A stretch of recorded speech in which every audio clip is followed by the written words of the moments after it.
ఉంటాయి.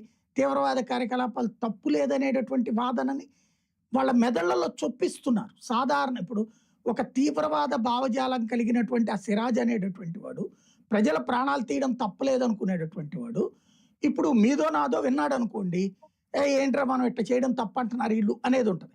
అదే వీళ్ళు విన్నారనుకోండి, తప్పేంటంట అనేటటువంటి ఫీలింగ్ వస్తుంది. నువ్వు హ్మ్.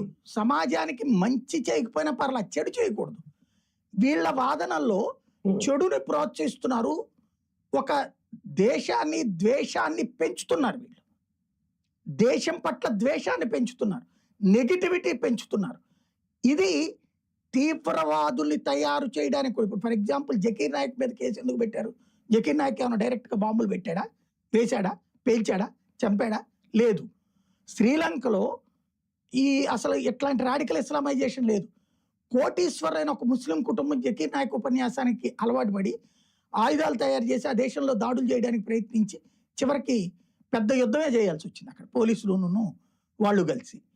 అందుకని 'జకీర్ నాయక్‌ది' ఇక్కడ క్రాస్ చెక్ చేయడం ప్రారంభించాక, ఇండియాలో కూడా కొంతమంది రాడికల్ అవుతున్నారు యువతరం అని చెప్పేసేసి అతన్ని విచారించడానికి ప్రయత్నించగానే పారిపోయి దాక్కున్నాడు.